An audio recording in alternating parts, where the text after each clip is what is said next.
یہ سوچنا چاہیے کہ ایک دن ہم میں سے ہر شخص کا سچی مچی میں انتقال ہوگا. یہ ایک اتنی بڑی حقیقت ہے جس سے ہم غافل ہیں.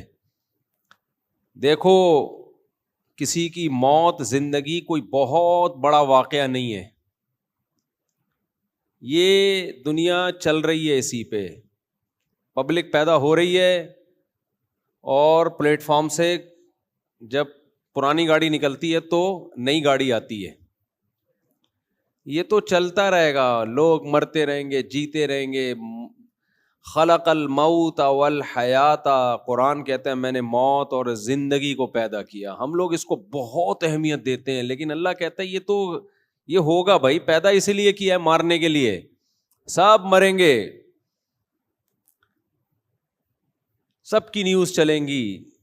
نیوز نہ بھی چلیں اخباروں میں تو پرسنلی تو نیوز چلتی ہے نا. کوئی نہ کوئی، کسی کا باپ ہوگا، کسی کا چاچا ہوگا، کسی کا ماموں ہوگا، کسی کا پھپھا ہوگا. آج پھپھا کا انتقال ہو گیا. میں ایک دن سوچ رہا تھا بیٹھ کے کہ میری زندگی میں کون کون سے ایسے لوگ جن کی میری زندگی میں بڑی ویلیو تھی وہ دنیا سے جا چکے ہیں. ایک لمبی لسٹ سوچنا شروع کیا نا.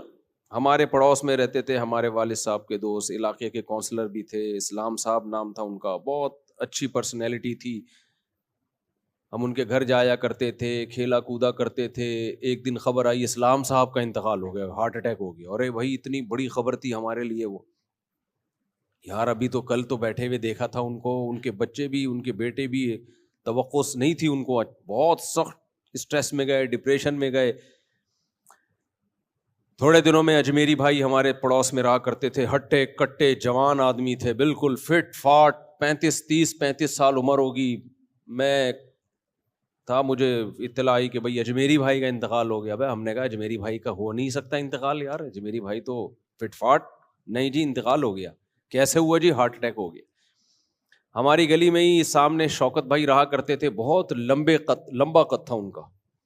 صف میں جب کھڑے ہوتے نا پتہ چل جاتا یہ شوکت بھائی ہیں. کچھ لوگ ہوتے ہیں نا ایکسٹرا آرڈینری، لمبے تڑنگے سے ہوتے ہیں. وہ اپنے قد سے مشہور تھے. یعنی شوکت بھائی کی شوکت ہی اسی سے تھی، شان و شوکت قد کی وجہ سے. ان کی عمر ہوگی میرا خیال ہے 30 سال، 25 سے 30 سال. ترکی گئے پڑھنے کے لیے تو والدین بھی بڑے خوش تھے، چلو ہمارا بیٹا بھی ٹرکی جا رہا ہے، پڑھائی مکمل ہوگی، وہاں سے اچھی جاب مل جائے گی. اطلاع کہ جی ان کا انتقال ہو گیا. ارے بھائی کیسے ہو گیا؟ کلاس میں بیٹھے ہوئے تھے، اچانک ہارٹ اٹیک ہوا. تو پھر ان کی ڈیڈ باڈی آئی، جوان بیٹے کی موت. تو میں سوچ رہا تھا نا، سوچتے سوچتے اتنی موتیں. پھر ایک دن ہم بیٹھے ہوئے، جی ہمارے تایا کی خبر آئی، جی ان کا انتقال ہو گیا. ابے بھائی ہمارے تایا کا انتقال. اب ہماری دادی روئے جا رہی ہیں کہ بھائی ابھی تو مل کے گئے تھے، پتہ چلا جی ہارٹ اٹیک ہوا ہے.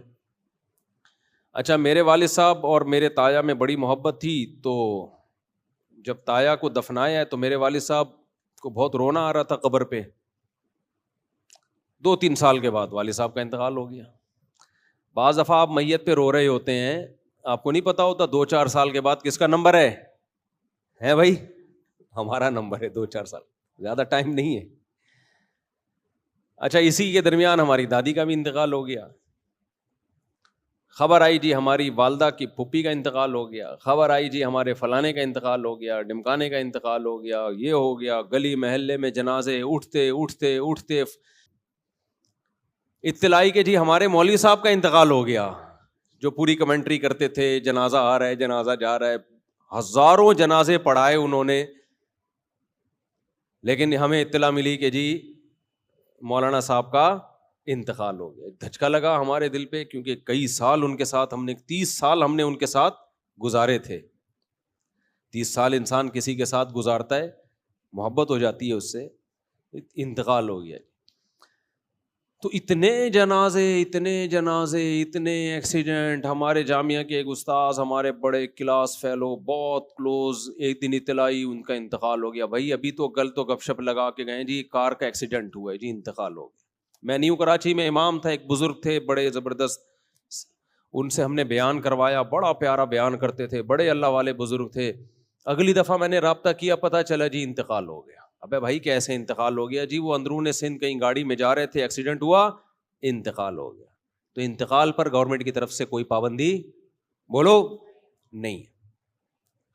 آپ کو یہ کیا بیان لے کے بیٹھ گیا بھائی؟ یہی تو بیان ہے. موت موت موت موت، الموت لیس منہ الفوت. ہر چیز سے بھاگ سکتا ہے انسان، موت سے کسی کا باپ بھی نہیں بھاگ سکتا. اور بہاریوں میں مشہور ہے کہ جب انسان کی موت آتی ہے تو اونٹ پہ بیٹھے ہوئے آدمی کو بھی کتا کاٹ لیتا ہے.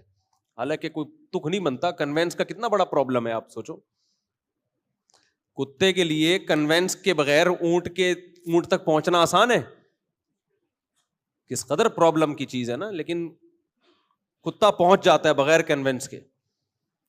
باقاعدہ اس کو گاڑی لگوانی پڑے گی، کتے کو سیڑھیاں لگوانی پڑیں گی اوپر جانے کے لیے، لیکن پہنچ جاتا ہے. کتے کے قد کو دیکھو اور اونٹ کے دیکھو. لیکن جب انسان کی موت آتی ہے تو کتا پہنچ جاتا ہے وہاں تک. اور بھی بہت واقعات ہیں اپنی زندگی میں. فلاں کا انتقال، فلاں میری والدہ کا انتقال ہوا، والد صاحب کا انتقال ہوا، نانا کا انتقال ہوا، نانی کا انتقال ہوا. اور ابھی 2-4 منہ میں آنے لگے تھے، لیکن اللہ کا شکر ہے وہ زندہ ہیں. وہ بولیں گے ابھی ہمیں کیوں مار رہے ہیں، اللہ ان کو زندگی دے. صحیح نا، ہماری دعائیں ہیں. تو میری بڑی ہمشیرہ کا انتقال ہوا، ان کی عمر بھی زیادہ نہیں تھی، بریسٹ کینسر ہوا. ایسے اسٹیج پہ پہنچ کے پتا چلا کہ بچنے کی امید ختم. ڈاکٹر نے بتا دیا بھائی یقینی موت ہے. کچھ دن پہلے ایک صاحب ملنے کے لیے آئے تو ایسے ہڈیوں کے ڈھانچے بنے ہوئے تھے. جوان آدمی تھا، کہتا مجھے کینسر ہے اور ڈاکٹروں نے کہہ دیا کہ آپ کی موت واقع ہو جائے گی. بہت بیچارے کی حالت خراب تھی. اطلاع گئی 1-2 مہینے میں کہ اس کی انتقال ہو گیا ہے. تو بھائی بات یہ ہے کہ موت ایک ایسی چیز ہے جس سے ہم بھاگ نہیں سکتے. سب نے مرنا ہے. ڈاکٹر کیا کہتے ہیں آپ دیکھیں یوٹیوب پہ جب سرچ کریں نا، اینٹی ایجنگ، بڑھاپے سے روکنے والی دوائیں، بڑھاپے سے روکنے والی خوراک، کہیں بھی یوٹیوب پہ لکھا ہوا ہوگا فوراً دل چاہتا ہے انسان کلک کرے یار کون سی چیز ہے جو ہمیں بوڑھا ہونے سے روک سکتی ہے.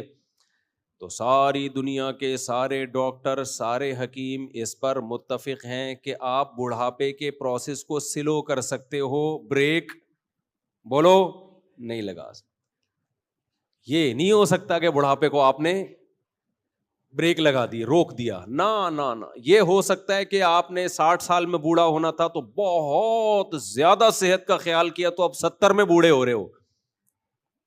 بہت زیادہ خیال کیا تو 80 میں جا کے ہو رہے ہو. یہ نہیں ہو سکتا کہ 60 سال میں آپ رک جاؤ. آپ کا ایک بال سفید تھا تو اب ایک ہی رہے. نا 40 سال کی عمر میں ایک بال سفید ہوتا ہے. جوان آدمی کہتا ہے یار ایک بال ہے نوچ کے نکال دو، پتہ ہی نہ چلے ہوا کیا. ایک دن اٹھتا ہے صبح کو دوسرا بال بھی سفید، کہتا ہے یار اس کو بھی نوچ لو، اب کیا ہے. اس کو بھی نوچا، پھر اتنے سفید، کہتے ہیں نوچاؤں گے تو گنجا ہو جاؤں گا بھائی. پھر وہ کلر لگانا شروع کرتا ہے، پھر نیچے سے سفید بال بتا رہے ہوتے ہیں کہ کلر ہے یہ. جب جڑوں سے بال اگتے ہیں نا وہ بتا رہے ہوتے ہیں کہ یہ اوریجنل نہیں ہے. مچھلی کھاتا ہے، یہ کھاتا ہے، وہ کھاتا ہے، جو مرضی کر لو میرے بھائی. ایک دفعہ جب سفیدی آنا شروع ہوئی، سفیدی کی بریکیں کیا ہیں؟ فیل. سفیدی کی بریکیں فیل ہیں، پھر نہیں ہوتی. تو پیغمبروں کی یہی تو دعوت ہے بھائی. یہ جو قرآن مجید کی آیت ہے نا، اولم نعمرکم ما یتذکر فیہ من تذکر وجاءکم النذیر. اللہ کہتے ہیں جب جہنمیوں کو جہنم کے کنارے پہ لایا جائے گا جہنم میں ڈالنے کے لیے، تو آگ کو دیکھ کے وہ کہیں گے نا کہ یہ تو بہت سخت عذاب ہے. تو اللہ جواب میں کیا کہیں گے؟ کیا ہم نے تمہیں اتنی عمر نہیں دی تھی جس میں نصیحت حاصل کرنے والا نصیحت حاصل کر لیتا؟ کیا ہم نے تمہیں اتنی ایج نہیں دی تھی؟ وجاءکم النذیر، اور تمہارے پاس، ادھر توجہ میرے بھائی، اور تمہارے پاس ڈرانے والا بھی آ گیا تھا. یعنی اللہ کہیں گے ہم نے تمہیں اتنی عمر دی تھی کہ جس سے تم نصیحت حاصل کرنا چاہتے تو نصیحت حاصل ہو جاتی، پتہ چل جاتا صحیح غلط کیا ہے. یعنی عقل سے بھی تم فیصلہ کر سکتے تھے، لیکن تمہارے پاس ایک ڈرانے والا بھی آیا تھا. اب یہ ڈرانے والا کیا ہے؟ تو مفسرین نے بہت سارے مصداق اس کے بیان کیے ہیں کہ بہت ساری چیزیں ہیں جو انسان کو ڈراتی ہیں کہ موت کا وقت اب قریب ہے، اب انسان کا بچہ بن جا.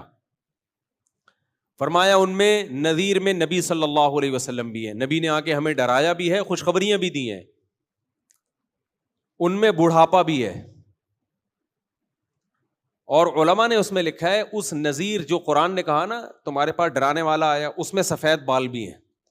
سب سے پہلی علامت جو آپ کو ڈرا رہی ہوتی ہے نا، جو ہم ڈرتے تو نہیں ہیں، ہم کچھ اور ہی کاموں میں لگ جاتے ہیں، وہ کیا ہے؟ بالوں کا سفید. یہ سب سے پہلی علامت ہے کہ اب آپ ریورس ہونا شروع. جتنا پاورفل ہونا تھا نا، قرآن کیا کہتا ہے بھائی؟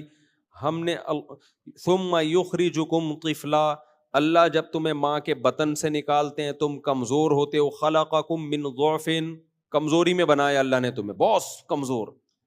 آہستہ آہستہ خوراک ملتی ہے، دودھ ملتا ہے، پراٹھے ملتے ہیں، ڈبل روٹیاں، شکر ہے وہ بھی مل رہی ہیں آج کل، تبھی بچے ڈبل روٹی جیسے بن رہے ہیں. لیکن بہرحال پراٹھے ملتے ہیں، روٹیاں ملتی ہیں، آہستہ آہستہ بچہ کیا ہوتا ہے؟ پاور پکڑنا شروع. یہ پاور کب تک چلتی ہے؟ مینٹلی گروتھ بھی ہوتی ہے اس کی اور جسمانی گروتھ بھی ہوتی ہے. حتی اذا بلغ اشدہ وبلغ 40 سنۃ، 40 سال تک اپنی فل طاقت اور قوت کو پہنچ چکا ہوتا ہے. سمجھ میں نہیں آ رہی میرا خیال ہے بات؟ تبھی ماہرین کہتے ہیں نا پہنچتا کو 30 سال میں، کیونکہ 30 سال شباب کی انتہا ہے. 30 سے 40 سال تک تقریباً ایک ہی جیسی کنڈیشن رہتی ہے اس کی. تو مینٹلی گروتھ 40 سال تک انسان کی کمپلیٹ. اس لیے قرآن نے انسان کی جو لاسٹ ایج ہے نا، جس کے بعد اب اس نے ڈھلکنا ہے، اب ریورس ہونا ہے، وہ کون سی ایج کو قرار دیا ہے؟ بولتے کیوں نہیں میرے بھائی؟ 40 سال. اس لیے کہتے ہیں نا کہ اگر آپ 40 سال میں بھی طاقتور نہیں ہو تو اب آپ فکر چھوڑ دو طاقتور ہونے کی، اب آپ کوئی اور کام کرو، ٹھیک ہے نا؟ پاورفل ہونے کی فکر آپ بولنے پہ گورنمنٹ نے پابندی لگائی ہے، اب طاقتور ہونے کی فکر. 30 سال میں بھی آپ طاقتور نہیں ہو تو اب آپ کوئی اور کام کرو، یہ کام آپ کے بس کا. ہوتے ہیں نا بہت باریک باریک 30 سال میں بھی بالکل باریک باریک، 40 سال میں بھی وہ کہتے ہیں یار میں موٹا ہو جاؤں. اب آپ موٹے تو ہو گئے لیکن وہ غلط والے موٹے ہو گئے. اب آپ چربی وربی چڑھ سکتی ہے، گھی کا ڈبہ بن سکتے ہو. اب وہ جو ایک جو مسل کی پاور ہوتی ہے وہ لانا بہت مشکل کام ہے، سمجھتے ہو؟ وہ بہت مشکل ہے. تو بلغ اشدہ، 40 سال تک پہنچا تو اب یہاں سے ریورس ہونا. میڈیکل سائنس بھی یہی کہتی ہے بھائی 40 سال کے بعد اب آپ واپس، کتنا زور لگا لو اب آپ کہ میں واپس نہ جاؤں. واپس کا کیا مطلب؟ وَمَن نُعَمِّرُهُ نُنَكِّسْهُ فِي الْخَلْقِ، قرآن کہتا ہے جس کو ہم عمر دیتے ہیں ہم اس کو خلق میں واپس ریورس کرتے ہیں.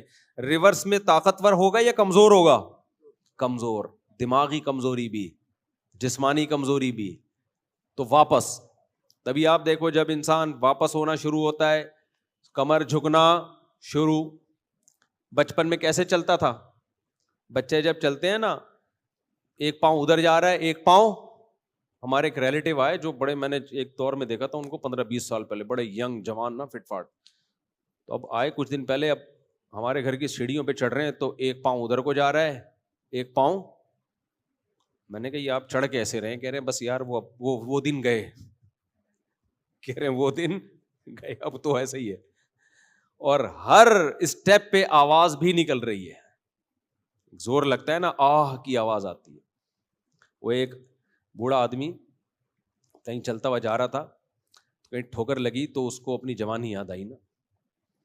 ٹھوکر لگی ایک دم بیچارہ لڑکا 3-4 قدم، تو کہنے لگا ہائے جوانی. پھر دیکھتا ہے کوئی دیکھ تو نہیں رہا، پھر آہستہ سے کہتا ہے بھائی تو نے جوانی میں کون سے تیر مار لیے تھے. تو آہستہ آہستہ انسان کیا ہونا شروع ہوتا ہے؟ ریورس. اور پھر ہر آنے والا دن اس کو تڑپاتا ہے. حضرت مجذوب رحمۃ اللہ علیہ نے کہا تھا نا، تجھے پہلے بچپن نے برسوں کھلایا. انسان کی زندگی کے 15-20 سال تو کھیل کود میں گزر جاتے ہیں، اس میں تو کوئی ہوش ہی نہیں ہوتا. جوانی نے پھر تجھ کو مجنوں بنایا. جوانی جب ہوتی ہے تو پھر عشق معاشقوں میں لگتا ہے. بڑھاپے نے پھر آ کے کیا کیا ستایا. سارے جو بل نکلنا شروع ہوتے ہیں وہ کب ہوتے ہیں؟ بڑھاپے میں. اجل تیرا کر دے گی بالکل صفایا. جب موت آئے گی نا تو اس بڑھاپے کو بھی یاد کرے گا کہ یار کم از کم احساس تو تھا نا, کچھ کھانے پینے کی تھوڑی بہت لذت کا احساس ہو جایا کرتا تھا. تو بھائی اسی کا نام دنیا ہے. اسی لیے آدم علیہ الصلاۃ والسلام سے لے کر سید الانبیاء محمد صلی اللہ علیہ وسلم تک تمام پیغمبروں نے ایک دعوت دی ہے, لا تحب الدنیا, دنیا سے محبت, بولو